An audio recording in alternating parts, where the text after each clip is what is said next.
morning. It is Friday morning. Time for Fridays with Frank. It's Scott Cullen here. I'm the editor-in-chief of the Cannata Report. And before I bring out Frank, don't forget, like, subscribe, comment, and send Frank your questions. And hey, Frank, how's it going this morning? What's on your mind? Well, it's going pretty good, Scott. We're getting closer to the holidays, and got a lot to think about, a lot to talk about.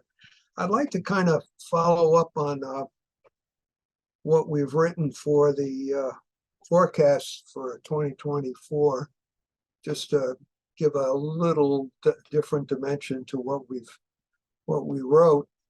And I will just mirror my same message initially, to simply saying I'm very optimistic about 2024. Why? I just look at the results of the survey and I see advancement.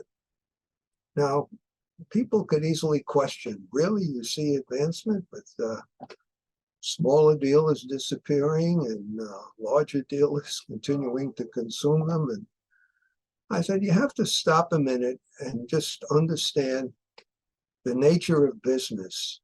Think of any other industry that has ever been in the same position where they needed consolidation. I mean, I can hearken back to myself as a young boy in Brooklyn. My family chore was Saturday shopping for my mother.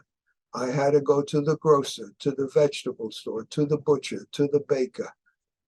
These were all separate stores lining 69th Street and 12th Avenue in Brooklyn. Of course, they all disappeared when A&P opened a market on 13th Avenue, basically just a few blocks from our home. And I didn't have to go to so many stores anymore. So that's kind of like the same thing, where bigger companies are absorbing smaller companies. You get fewer companies, but you give them more companies providing a bigger, broader, wider service. And really, with the technology advancing, you need those kind of companies because of the huge investments they have to make in the new technology and the new products. And I've been saying this consistently, print is not dead. It's just moving to an area of different substrates.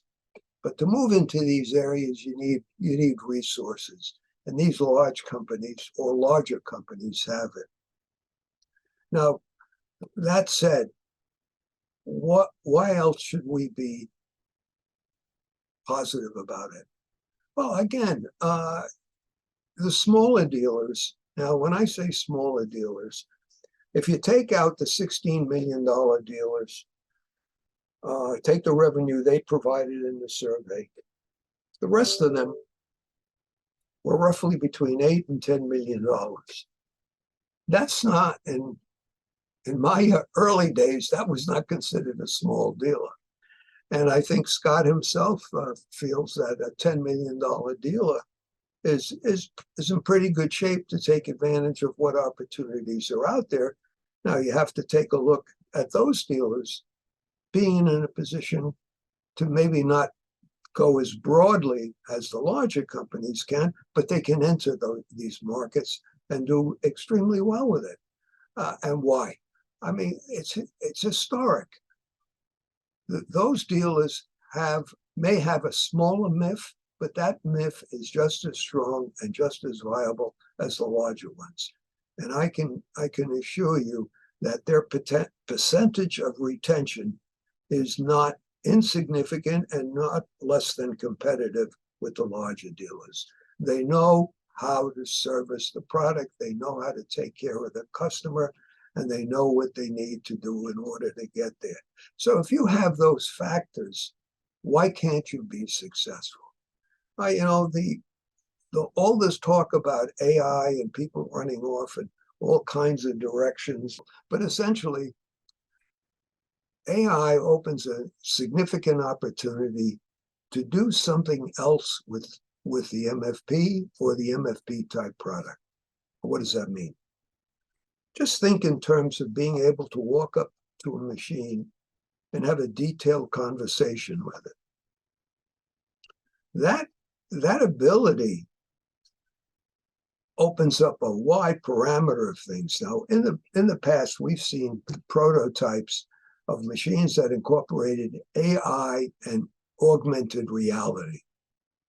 Our good friends at Konica Minolta years ago, when I say years ago, if you remember 2018 when we were there, Scott, when June Haraguchi was talking about how they can integrate this technology into MFPs.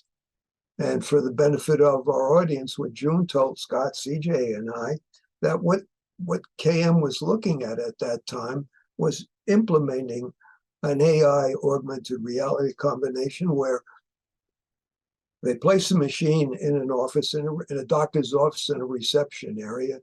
The patient walks in and announces to he presses on a button on the machine and announces, Frank Jones is here for his appointment with Dr. Smith. And a figure comes up out of the machine and says, whatever, good morning, fill out the forms that are on your left. The doctor's with a patient now. He will be with you in 15 minutes. And that was just a concept. But essentially, the principle is there. Machines can be enhanced by AI. It's that simple. So who's going to sell those? Well, certainly the dealers have the capability because they have the distribution. What does that mean? They have millions of machines collectively under contract. They have the customer base, so to speak, the MIF. The dealer MIF is not insignificant.